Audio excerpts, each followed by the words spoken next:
Ju ftojmë të ndiqni programin Moment Vendimtar me Dr. David Jeremiah. Ky program shpall fjalën e pandryshueshme të Perëndisë tek individët dhe familjet që jetojnë në një botë që ndryshon çdo ditë. Dr. David Jeremiah është themeluesi i shërbesës ndërkombëtare radiofonike dhe televizive Moment Vendimtar. Në 4 dekada të mësimit të fjalës Perëndisë, Dr. Jeremiah ka shkruar shumë libra, ndër më të njohurit janë Çfarë po ndodh në botë, Armagedoni ekonomik që po vjen, Perëndia nuk të ka harruar.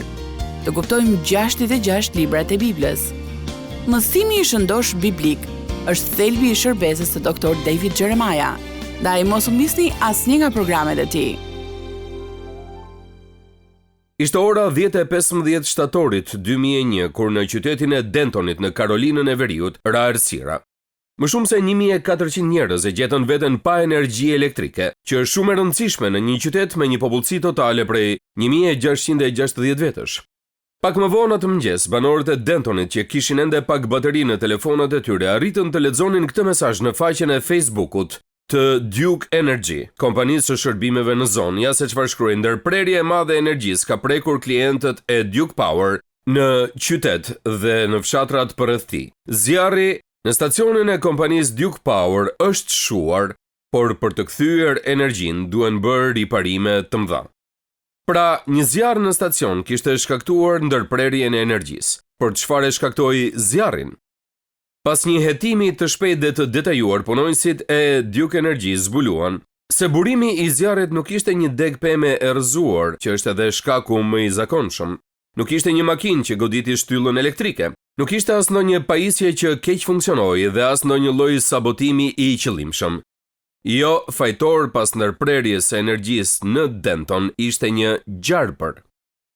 Me sa duket, një nga këto kafshë kishte gjetur mënyrën për të futur në pjesën e brendshme të stacionit, për të kërkuar pak ngrohtësi dhe kishte prekur një nga ato kabllot që e poqin gjarprin dhe kishin lëshuar shkëndia në çdo drejtim. Kështu u shkaktua zjarri dhe ndërprerja e energjisë për mira njerëz. Dhe kjo nuk është një ngjarje e pazakontë. Në Karolinën e Veriut dhe në të gjithë vendin, në fakt, gjarprinjtë gjurmojnë shpesh zonat e rrethuara të stacioneve dhe ndërtesave të tjera elektrike. Bëjnë çdo gjë për të futur brenda dhe kur futen brenda, rezultati shpeshherë është shkatrimi. Unë dua që ju të dini se ka edhe një gjarpër tjetër që i bën edhe të krishterët që të humbasin fuqinë e tyre shpirtërore. E kam fjalën për gjarprin e vjetër, djallin. Ai është gjarpri për cilin duhet të shqetësohemi. Si ato krijesat zvarranike rreth Dentonit në Karolinën e Veriut, Satani do të bëjë çdo gjë për të futur në kishën tonë, të ndërpres lidhjen tonë me Perëndin, të shkatrojë rrjetin tonë të fuqisë shpirtërore dhe të na hedhë në errësirë. Satani është i vendosur që të pengojë, të dëmtojë dhe të shkatrojë shëmbëltyrën e Perëndisë në ju dhe në mua. Dhe ai është këtu për të vrarë, të shkatruar dhe për të vjedhur. Historia jonë si besimtar është historia e sulmit të gjatë dhe brutal të armikut në zemrën tuaj dhe në zemrën time, nga ai që e di se kush mund të jemi ne dhe që kësaj gjëje ja ka shumë frikën. Gjëja e parë që duhet kuptojmë ndërsa shohim këtë pasazh të shkrimit është se lufta shpirtërore është reale. Është reale. Nuk është në një pjellë e imagjinatës së pastorit dhe as në një prezantim dramatik i shpikur. Tek Efesianëve 6 na thuhet për çfarë mbetet vëllezërit e mi, forcohunin Zotin dhe në forcën e fuqisë së tij. Vishni gjithë armatimin e Perëndisë që të mund të qëndroni kundër kurtheve të djallit, sepse betejë jonë nuk është kundër gjakut dhe mishit, por kundër principatave, kundër pushteteve, kundër sunduesve të botës së errësirës së kësaj epoke, kundër frymrave të mbrapshta në vendet qiellore. Mbajeni shënim në udhëtimin tuaj shpirtëror. Ne jetojmë në një zonë lufte shpirtërore. Dhe kjo luftë ka vazhduar në zemrën tuaj dhe në time dhe vazhdon të përshkallëzohet, ndërsa kohët përreth nesh po ndryshojnë. Dhe kjo u duket një surprizë e madhe shumë njerëzve, mbase është surprizë edhe për ju. Një studiues i dhjatës së re ka thënë njerëzit shumë pak e kuptojnë praninë e një beteje, por ata nuk i kushtojnë shumë vëmendje. Do të them se njerëzit mendojnë se ndonjëherë është e vështirë të praktikosh krishterimin tonë, kemi të vështirë që t'i falim njerëzit dhe të lutemi rregullisht. Për të rezistuar tundimit, për të mësuar më shumë për besimin tonë është e vështirë. Por për shumë njerëz këtu përfundon gjithçka, është thjesht një luftë e jona. Njerëzit kur nuk e mendojnë se betejët e tyre të vogla mund të jenë pjesë e një fushate më të madhe për t'i shkatruar ata dhe çdo që kanë përreth. Betejat tuaja të vogla nuk janë thjesht një gjendje njerëzore. Ju jeni të kryshteri, përkisni Zotit dhe duhet jeni të vetëdijshëm për faktin që sapo bëheni të kryshteri ju bëheni një objektiv. Satani nuk do të ngatrohet me ju nëse jeni në shtëpinë e tij. Por sapo bëheni pjesë e Perëndis dhe bëheni pjesë e asaj që Perëndia po bën, ju keni një tabel qitjeje në kurriz, sepse ai do që t'ju shkatrojë, ai do që t'ju rrënojë juve dhe ndikimin tuaj, ai do që të minojë dëshminë tuaj që njerëzit që ju njihni të mund të blasfemojnë Perëndin. Kjo luftë është satanike. Njerëzit nuk duan më të besojnë te djalli. I kam lexuar të gjitha statistikat, madje edhe të krishterët ungjillor nuk mendojnë se Satani është i vërtet. Ata besojnë se ai është një lloj metafore e së keqes, ose një lloj mënyre figurative për të keqen. Unë jam këtu për t'ju thënë se Satani është një personazh i vërtet. Ai ka një numër të madh emrash në Bibël, e dinit këtë, ai është quajtur mashtruesi, vrasësi, tunduesi, shkatërruesi, gënjeshtari, paditësi i vëllezërve dhe i ligu disa mes shumë të tjerëve. Pietri thot, jini të përmbajtur, rrini zgjuar, sepse kundërshtari juaj djalli sillet rreth e qark si një luan vrumbullues, duke kërkuar cilin mund të përpijë. Nuk është pjellë e imagjinatës sonë, ai është i vërtet. Dhe ne sipas shkrimit nuk luftojmë kundër mishit dhe gjakut, por ne luftojmë kundër principatave, pushteteve dhe kundër sunduesve të botës së errësirës dhe kundër frymrave të mbrapshta në vendet qiellore. Këto nuk janë asgjë më pak se struktura organizative e Satanit.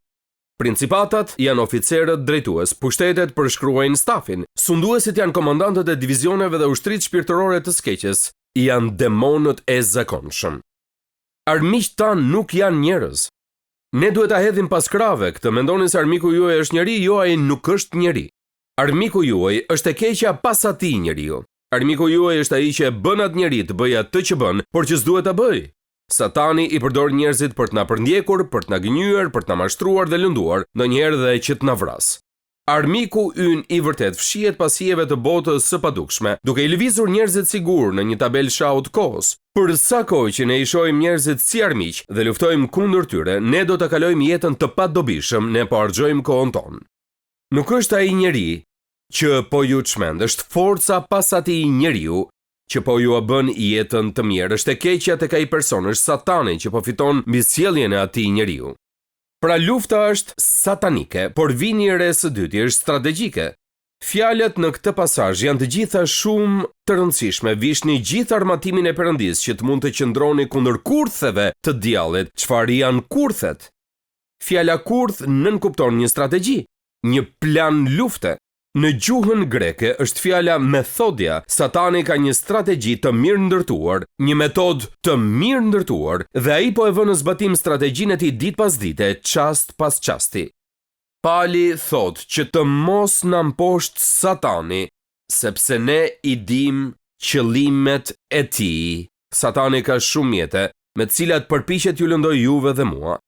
Është interesante se në këtë pasazh që po lexojmë sot në këto vargje përdoret 6 herë fjala kundër. Satani është kundër nesh, ai është kundër nesh, ai nuk është me ne. Ai nuk do që ne të kemi sukses, ai do t'ju thotë që ju mund t'ja dilni vetëm që t'ju bëj të dështoni. Biblia thotë se qëllimi i Satanit është t'i lëndojë dhe dekurajojë njerëzit që i përkasin Perëndis. Ai nuk do të ndalojë para asgjëje për të trazuar mendjen, të mashtrojë zemrën dhe të mund jetën. Nëse e lexoni Biblën tuaj me kujdes, do ta kuptoni se atë që ai po bën sot, ai e ka bërë prej fillimit. Satani e drejtoi Lotin te Sodoma. Satani e bëri Pietrin që të mohonte Krishtin. Satani e bëri Ananian dhe Safirën të gënjenin kishën. Ishte Satani që madje guxoi të sulmonte Zotin Jezus në shkretë të tir. Djalli ka 3 qëllime kryesore, zonja dhe zotrinj: të shkatrojë dëshminë e çdo individi të krishterë, të shkatrojë unitetin dhe pastërtinë e çdo familje të krishterë dhe të shkatrojë shërbesën e çdo kishe të krishterë. Nëse ai kap individin, ka një mundësi të kapë dhe martesën. Nëse ai kap martesën, ai ka kapur mjaftueshëm sa për të shkatruar kishën. Pra lufta shpirtërore është reale dhe nevojiten armët shpirtërore. Perëndia na ka pajisur në mënyrë të mrekullueshme. Më dëgjoni pak, për të luftuar kundër këtij armiku që kërkon të na mund. Më lejoni t'ju kujtoj se Pali i shkruan një botë romake, dhe prandaj gjuha që ai do të përdor dhe shembulli që do të përdor është për botën e tij, por zbatohet edhe për tonën. Ai do të përdor armatimin e ushtarit romak për të na ndihmuar të kuptojmë se çfarë lloji armatimi duhet kemi ne si besimtarë. Ai së pari fillon me brezin e së vërtetës. Ai thotë që ndroni pra të fortë duke patur në i brezin e së vërtetës. Palja fillon me të vërtetën, sepse ajo është objektivi kryesor i Satanit, që nga kopshti i Edenit deri te kultura e sotme, Satani qarkullon me mashtrime dhe gënjeshtra. Ai ka qenë gënjeshtar që prej fillimit. Dëgjoni se çfarë thot Jezusi për të. Ai ishte vrasës që nga fillimi dhe nuk qëndroi në të vërtetën, sepse në të nuk ka të vërtet. Kur thot rrema, flet nga vetvetja sepse është gënjeshtar dhe ati i rrenës. Dhe e gjithë forma e veprimit të Satanit ndërtohet mbi mashtrimin dhe gënjeshtrën. Dhe objektivi i tij është e vërteta. Dhe nuk e di se çfarë mendoni ju për atë që po ndodh në botën tonë sot. Por e vërteta po sulmohet. E vërteta dikur ishte diçka që mund ta gjeje nëse e kërkoje, ishte aty gjithmonë duke u goditur, por tani e vërteta ka humbur. Njerëzit mund të dalin në televizor dhe të thonë gati çdo gjë që duan të thonë, përballë provave shumë të qarta se ajo që po thonë është gabim, por sërish vazhdojnë ta thonë pa pushim dhe së pari kur e thonë kjo i bën të ndihen më mirë sepse e vërteta e tyre është vërtet e keqe. Dhe ata besojnë se nëse e thonë mjaftueshëm, njerëzit do ta besojnë dhe është e qartë që kjo po ndodh sepse shumë njerëz po mashtrohen. Ai është vënë pas së vërtetës, cila është e vërteta jon? Fjala është e vërteta. Këtë na thot Bibla. Jezusi tha, unë jam udha e vërteta dhe jeta, dhe fjala e Perëndisë është e vërteta. Prandaj, çfarë prisni që ai të bëjë sot? Ta minojë të vërtetën e fjalës së Perëndisë. Të ketë drejtues që thonë se dikur besonin te fjala e Perëndisë, por tani nuk besojnë më, që e kanë ndryshuar perceptimin mbi fjalën e Perëndisë, që e kanë ulur standardin e fjalës së Perëndisë për t'u përshtatur me standardet më të ulta të bashkësisë së tyre, dhe në vend që të qëndrojnë për të vërtetën dhe të sjellin njerëzit tek e vërteta, ata e ulin konceptin që kanë për të vërtetën dhe i bëjnë që të gjithë të jenë të lumtur. Për fat të keq, kjo është diçka shkatërrimtare nëse ndodh, i shkatërron njerëzit dhe i shkatërron kishat, dhe Satani fiton nëse e lejoni që ta bëjë këtë. Nëse ju vjen dikush dhe ju thot, por nuk e besoj Biblën, më lejoni t'ju them diçka. Vetëm se dikush nuk e beson Biblën, nuk do të thotë se Bibla nuk është e vërtetë. Ne nuk mund ta bëjmë Biblën të pavërtetë vetëm se nuk e besojmë. Kjo është fjala e Perëndisë, kjo është e vërteta e Perëndisë. Unë bëj mirë të kem kujdes si pastor që ta përçoj këtë të vërtetë tek ju çdo javë me gjithë zemrën time, sepse kjo është gjëja më e mirë që mund të bëj për t'ju ndihmuar që të mos viktimizoheni nga gënjeshtrat e Satanit. Ne nuk mund t'i ndalojmë gënjeshtrat duke u marrë me to, ne i ndalojmë ato duke mësuar të vërtetën. Dhe kur e shohim të vërtetën, gjërat e rreme na bëhen të dukshme. Por shumë shpesh ajo që ndodh në përkishat tona sot është fakti se ne e shtyjmë mënjan Biblën për mesazhe me motivime pozitive. I kemi ndaluar orvatjet tona për të përpjekur të mësojmë njerëzve fjalën e Perëndisë. Ne nuk e mësojmë Biblën përmendesh, nuk e studiojmë Biblën dhe kur vim në kish gjysmën e kohës nuk e dëgjojmë Biblën. Dhe nëse kjo do të vazhdojë të ndodhë, Satani po fiton betejë pas beteje pas beteje kundër njerëzve të Perëndisë. E vërteta është gjithçka. E vërteta mban të lidhur gjithçka. Nëse ne po e humbasim të vërtetën në besimin ton, po ndodh se e kemi përjashtuar të vërtetën. Sigurohuni që të mos hiqni dorë nga e vërteta, sepse nëse hiqni dorë prej saj, nuk ju mbetet më gjë për të luftuar. Dhe Satani thot, unë nuk e besoj të vërtetën tuaj, kam një të vërtetë tjetër. Por ne duhet t'i themi largohu prej meje Satan, sepse unë kam këtë libër dhe ky libër është e vërteta. Gjëja tjetër që na thot ai është që duhet kemi parzmoren e drejtësisë. Ushtarët romak kishin një parzmore. Ishte që nga qafa deri tek beli, dhe ajo simbolizon drejtësinë e Krishtit që i jepet besimtarit kur shpëtohet, dhe përshkruan ecjen tonë të përditshme me Perëndin.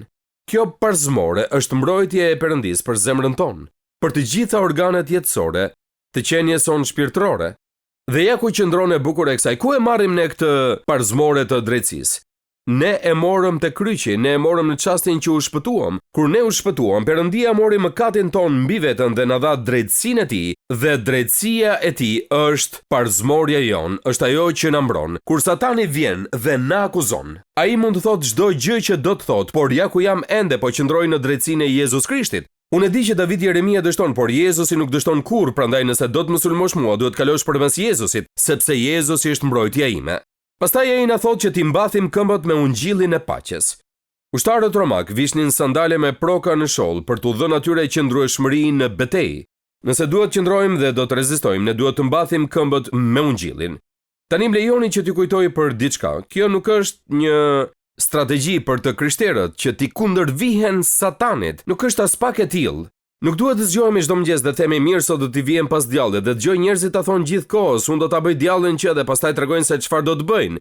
Jo, ne nuk jemi thirrur të bëjmë këtë, nuk jemi thirrur të sulmojmë djallin, ne jemi thirrur që të ruajmë vendin, që na është dhënë nga Zoti Jezus. Ai na ka dhënë vendin ku qëndrojmë dhe ai po na thotë: qëndroni të fortë dhe mos e lejoni Satanin që t'i afrohet asaj që ju jeni në Krishtin. Kur ju qëndroni kundër dikujt, duhet keni mbërthim të mirë, të jeni në gjendje që të ngulni këmbët në tokë dhe të mbani fort.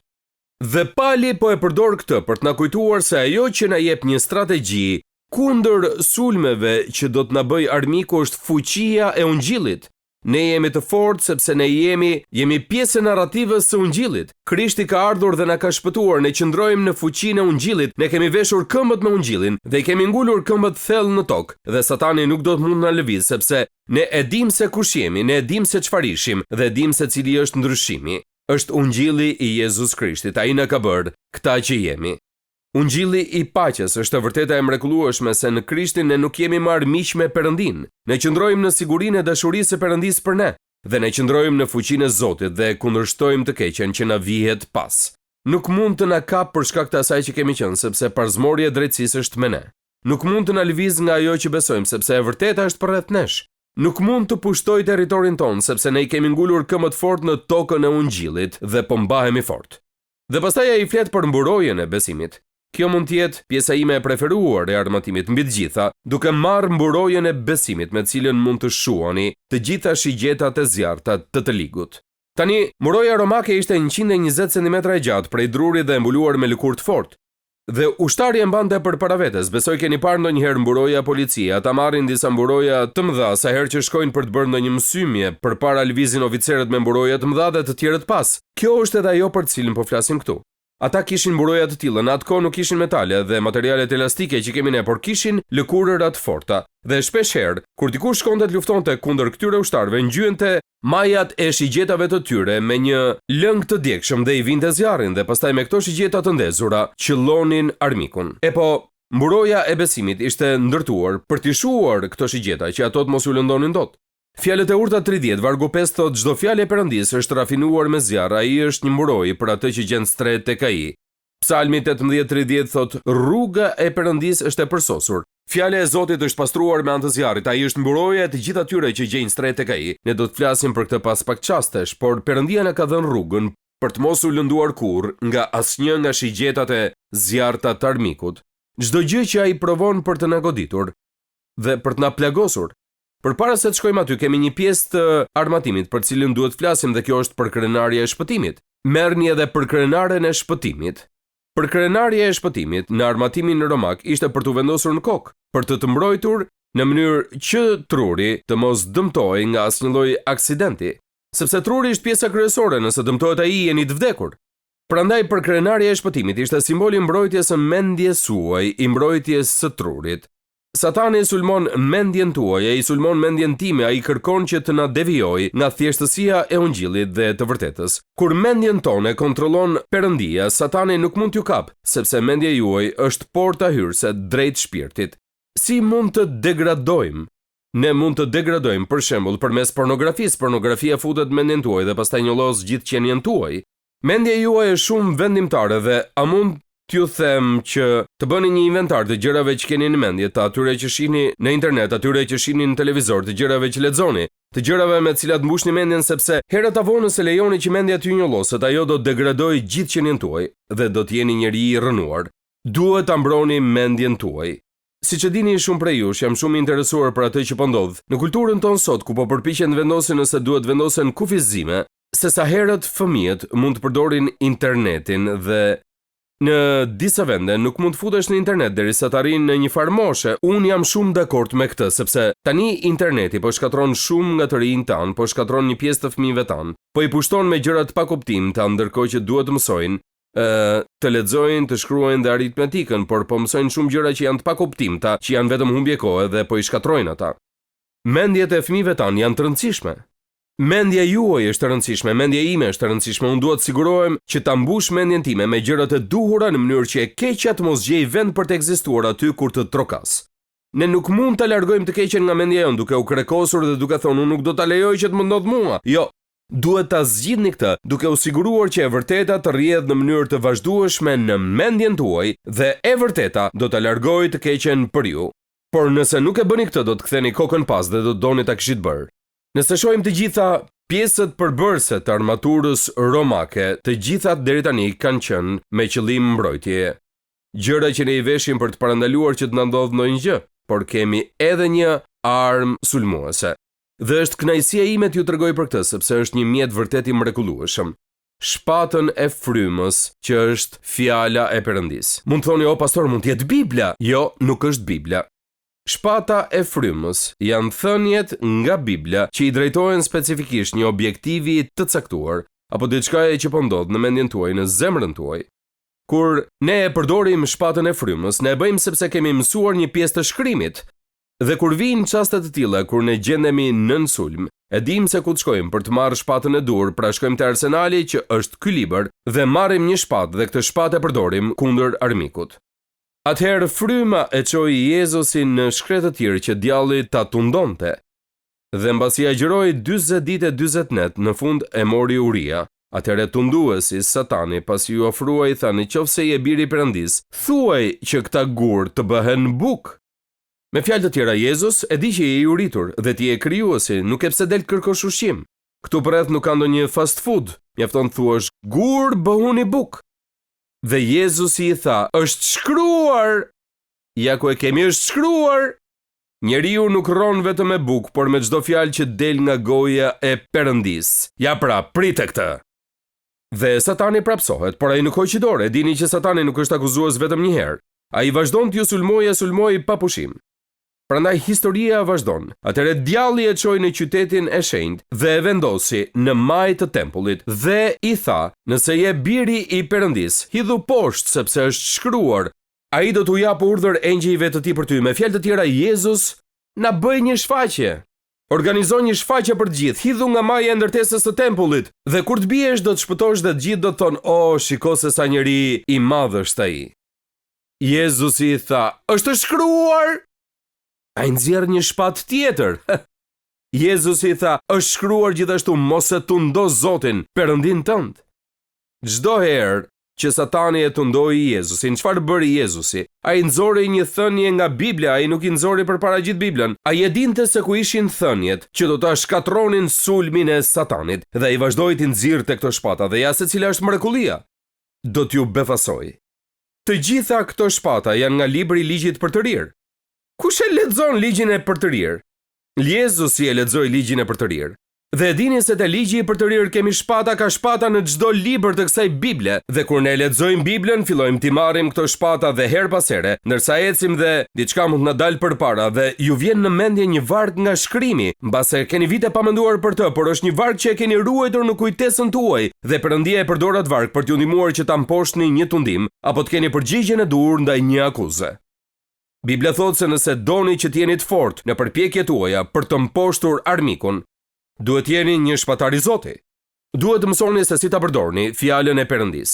Hebrejve thotë sepse fjala e Perëndis është e gjallë dhe vepruese, më e mprehtë se çdo shpatë me dy tehe, dhe depërton deri në ndarjen e shpirtit dhe të frymës, të nyjave dhe të palcave, dhe është në gjendje të gjykojë mendimet dhe dëshirat e zemrës.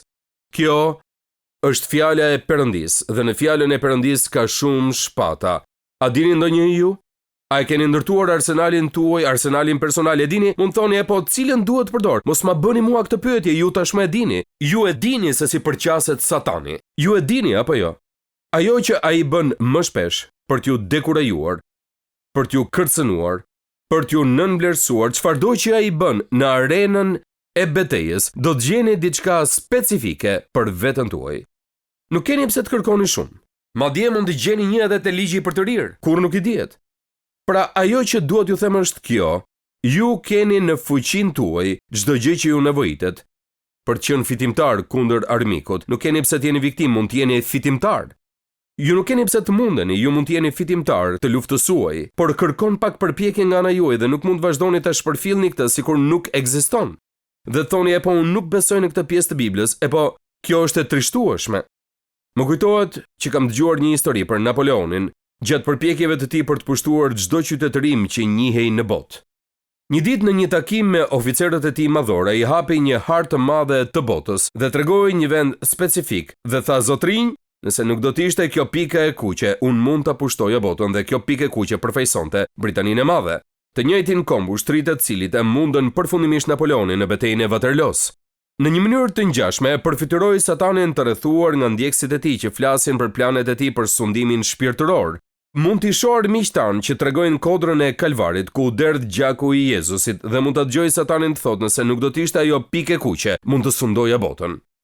Ajo pikë kuqe është ajo që ka sjellë gjithë ndryshimin në betejën tonë shpirtërore kundër së keqes. E vërteta është se ne nuk kemi pse të jetojmë me frikë nga Satani, armiku ynë, as nuk duhet kemi frikë nga demonët që ai komandon, por ne duhet kemi një qëndrim serioz për armatimin e besimtarit. O sa gjë mrekullueshme është thjesht luftëtar. Më shumë se kurrë më parë, unë besoj se Perëndia më ka thirrur që të jem një ushtar. Unë jam një ushtar i Jezus Krishtit dhe vazhdoj të bëj ushtarin. Të bëj atë që Perëndia më ka thirrur, bindju urdhrave, çohu çdo mëngjes dhe shkonin në luftë, duke ditur që Perëndia është me ju, për atë që më ka thirrur mua, ju ka thirrur dhe juve. Faleminderit që ishit me mua sot në moment vendimtar. Sa më shumë që e studiojmë fjalën e Perëndis, aq më shumë e kuptojmë që Perëndia ynë i dashur dëshiron të ketë një marrëdhënie personale me gjithë secilin prej nesh. Nëse ju do doni që të filloni një marrëdhënie me të, hapi i parë është që të pendoheni për mëkatin tuaj dhe t'i kërkoni Jezus Krishtit që të bëhet Zoti dhe shpëtimtari juaj. Sapo ta merrni këtë vendim për të pranuar dhuratën e Perëndis për shpëtimin, do të fillojë udhtimi juaj me Perëndin si një krijesë e re në Krishtin. Nëse sot e keni marrë këtë hap besimi, ju inkurajoj që ta ndani vendimin tuaj me të krishterë të tjerë në një shërbes të besueshme apo të një kishe zonës dhe që të vazhdoni të rriteni në besimin e sapo gjetur. Perëndia ju bekoft ndërsa filloni ecjen tuaj me Perëndin. Pres me padurim që të shihemi herën tjetër këtu në Moment Vendimtar. Ndoqët programin Moment Vendimtar me Dr. David Jeremiah. Rikthehemi sërish tek ju javën e ardhshme me një tjetër mesazh për fuqinë e jashtëzakonshme të fjalës së Perëndis, që ndryshon jetën tona përgjithmonë. Deri atëherë, miru dëgjofshim.